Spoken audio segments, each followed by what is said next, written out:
sang pembaharu perjuangan dan ajaran Syekh Siti Jenar, hijab-hijab di dalam diri manusia.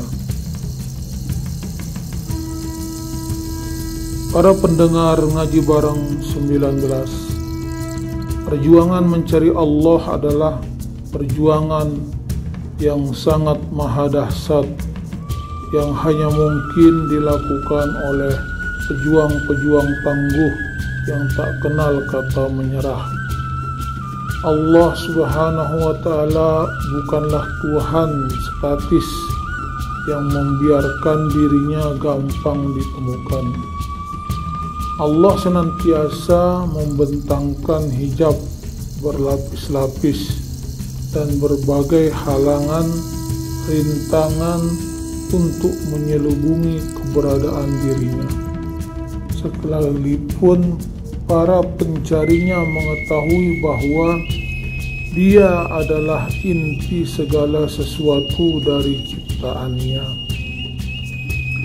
baik yang bisa ditangkap panca indera maupun yang gaib. Untuk menemukannya bukanlah persoalan sederhana. Syekh Siti Jenar pun tetap menghadapi misteri tak terpecahkan tentang dia. Walaupun telah mengalami pahit dan getir perjalanan hingga terdampar di Malaka, ia sejauh ini hanya mampu menangkap pengarah keberadaan hijab-hijab yang tak diketahui batas akhirnya. Bahkan hijab-hijab itu pun baru disadarinya ada setelah melampaui berbagai pengalaman ruhani. Setiap hijab gaib itu tersingkap, ia merasa beroleh pencerahan baru, bagai ular keluar dari kelongsong kulitnya. Seingatnya, kesadaran tentang misteri hijab-hijab itu terdiri setelah ia mengenal Aryo Abdillah, sekalipun tidak lebih dari 7 bulan. Aryo Abdillah telah mengenalkan ungkapan-ungkapan sekalipun bukti-bukti tentang hijab-hijab misterius yang menyelubungi rahasia ilahi. Melalui perenungan mendalam, ia akhirnya mampu menangkap keberadaan rahasia hijab ilahi dalam ungkapan metaforik, yakni dengan iktibar 7 samudera, 7 gunung, 7 lembah, 7 jurang, 7 gurun, 7 rimba, dan 7 benteng. Sekalipun terdengar begitu dahsyat dan secara akal sulit dilampaui manusia, ungkapan itu lebih ditujukan pada gambaran suasana rohani diri manusia, sehingga ungkapan itu tidak perlu direnung-renungkan, tidak perlu dipikirkan, serta dikaji dengan nalar. Maksudnya adalah ungkapan metaforik tentang 7 samudera, 7 gunung, 7 lembah, 7 jurang, 7 gurun, 7 rimba, dan 7 benteng itu adalah gambaran dari citra diri manusia yang bersifat rohani. Dengan demikian, perjuangan menyingkap hijab-hijab itu bukanlah dalam makna harfiah. Ungkapan menyeberangi 7 samudera misalnya bukanlah menyeberangi samudera dalam makna nyata ataupun konkret, melainkan melintasi 7 samudera ruhani yang ada di dalam diri manusia. Sehingga 7 samudera yang dimaksud adalah bukan samudera yang pada umumnya kita pelajari di pelajaran sekolah.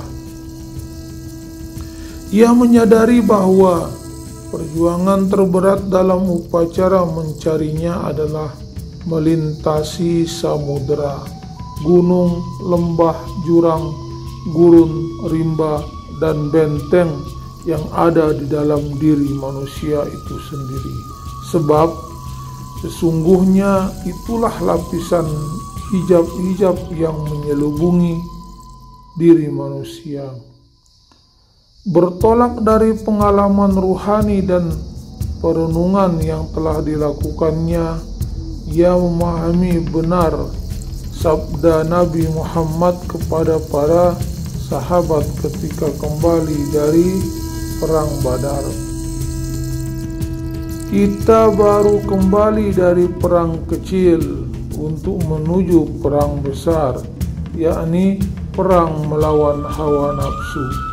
Karena sesungguhnya musuh terbesar adalah bukan lawan perang, bukan lawan secara fisik, melainkan hawa nafsu. Berbagai pengalaman pahit dan getir yang ia lampaui telah mengajarkannya bahwa melawan kehendak nafsu adalah perjuangan paling dahsyat, baik yang ia lihat pada orang-orang yang pernah dikenalkan maupun pada dirinya sendiri. Orang-orang seperti Syekh Abu Al-Mahjubin dan anak-anaknya misalnya adalah gambaran dari hidup terkecil di pulau keakuan yang gersang tanpa mata air, tanpa pepohonan. Mereka adalah gambaran dari orang-orang yang bukan saja tidak mempunyai keinginan melintasi, melainkan juga sangat ketakutan ketika mendengar keberadaan 7 samudera, 7 gurun, 7 gunung, 7 lembah, 7 jurang, 7 rimba, dan 7 benteng.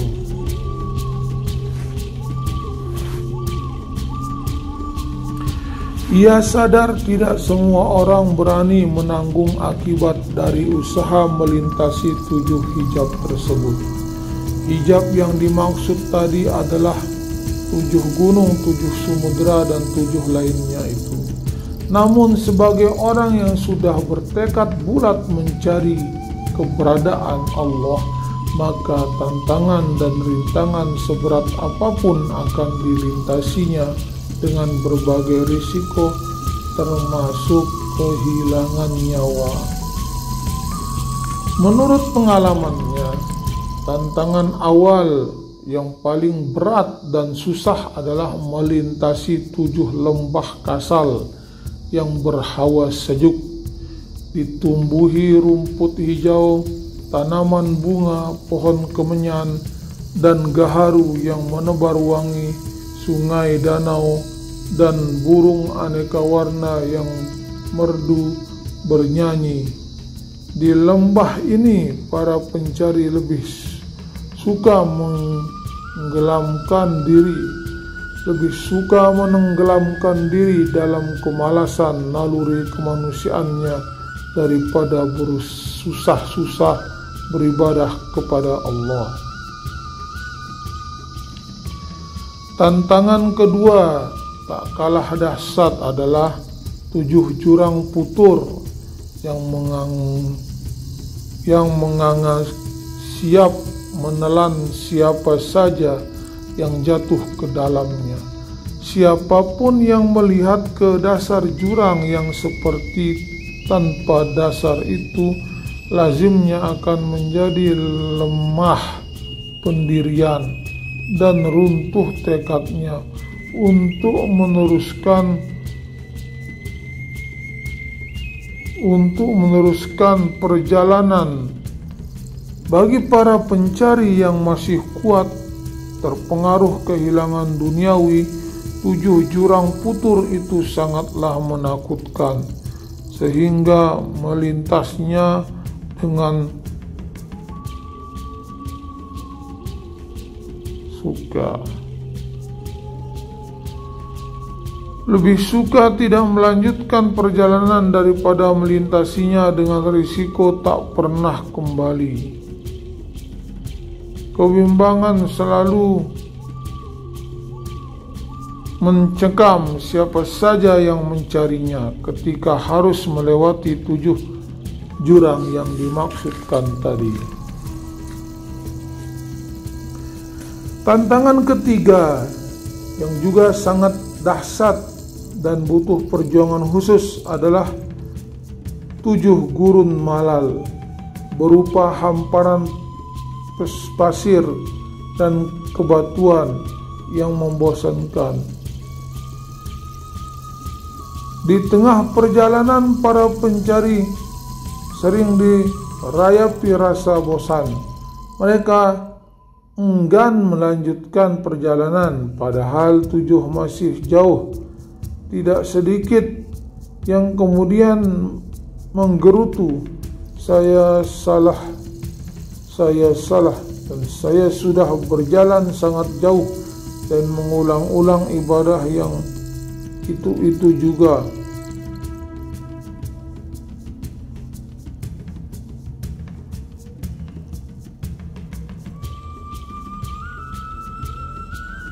Tantangan keempat yang luar biasa sulit dilampaui adalah 7 gunung riya yang sering menggelincirkan para pencari yang berusaha mendakinya.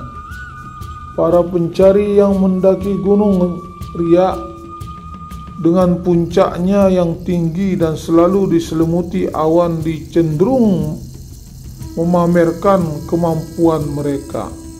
Di atas puncak gunung riya, para pencari biasanya lupa pada apa yang mereka cari. Mereka terjebak pada kebanggaan dan pujian, kehebatan, kegagalan, dan keberanian diri sendiri. Bahkan tak kurang banyak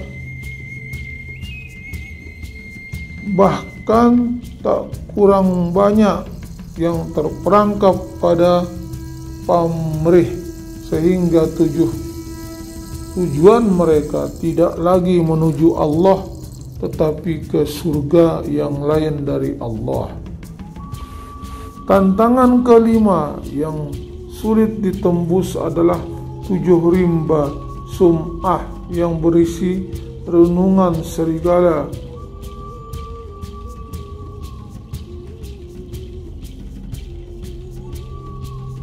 Auman harimau, kicau burung, lenguh banteng, dan bunyi batang bambu yang berderak ditiup angin. Di rimba ini, para pencari sering meniru perilaku hewan yang gemar memperdengarkan suaranya. Para pencari suka menceritakan berbagai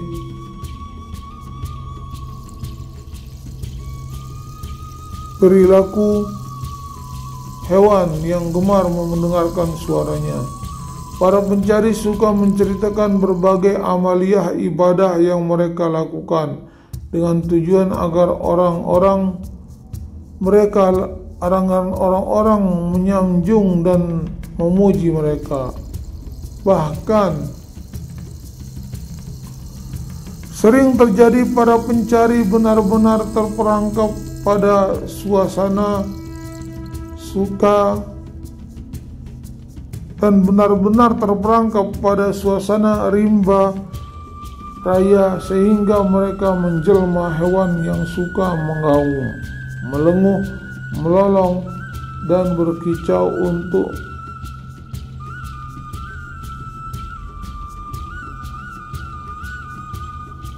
memamerkan kehebatan diri.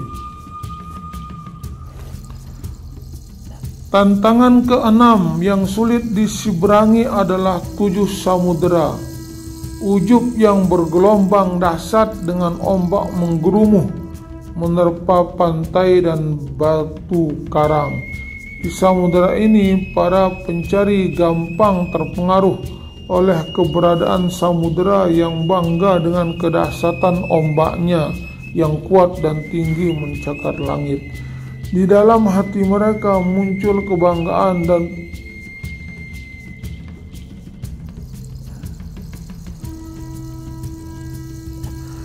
di samudera ini para pencari gampang terpengaruh oleh keberadaan samudera yang bangga dengan kedahsyat ombaknya.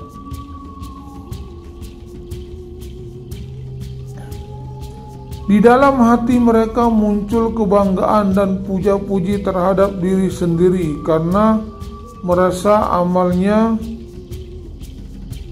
telah muncul kebanggaan dan puja-pujian terhadap diri sendiri karena merasa amalnya telah banyak. Mereka tak pernah menduga bahwa saat rasa bangga diri bagai samudera itu mencuat, maka yang terjadi adalah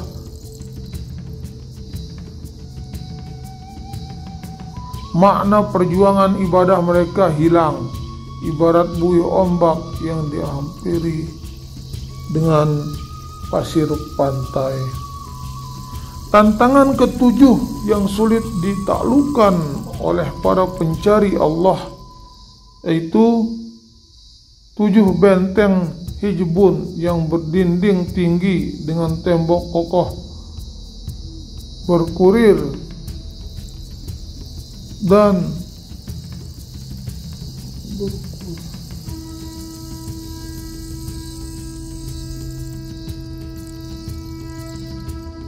berikut dan kehiasan indah. Benteng-benteng itu dihuni oleh warga yang hidup di dalam kemakmuran dan kelimpahan rezeki. Para pencari yang melintasi ketujuh benteng ini biasanya terpesona oleh keindahan arsitektur dan kemakmuran para penghuninya.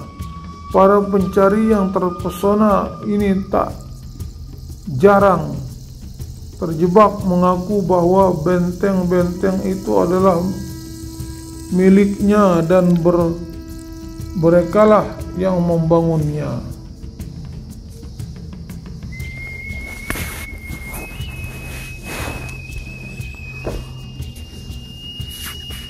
Walaupun telah melalui berbagai pengalaman, Syekh Siti Jenar belum berani memberikan penilaian terhadap perjuangannya selama ini dalam melintasi 7 samudera, gunung, lembah, jurang, gurun rimba, dan benteng yang terhampar di dalam dinding diri manusia.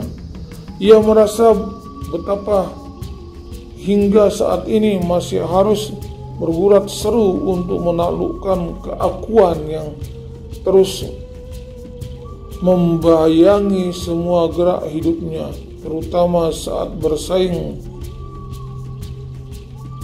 dan bersinggungan dengan orang lain.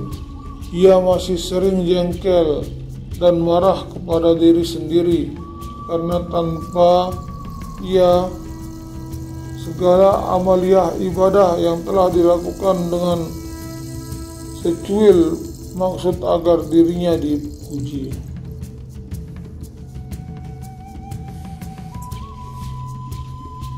Dengan menumpang kapal dagang milik saudagar keturunan Arab Melayu bernama Ahmad Mubasyarah At-Tawallud, Syekh Siti Jenar pergi menuju kota pelabuhan Basrah untuk kemudian melanjutkan perjalanan ke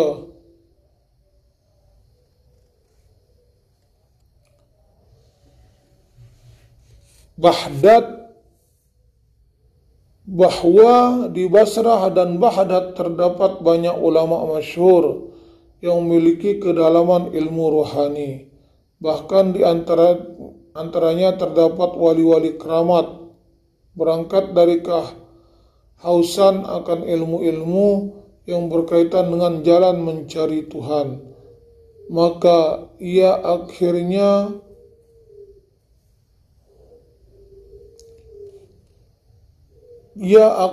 meninggalkan dan memutuskan meninggalkan Malaka.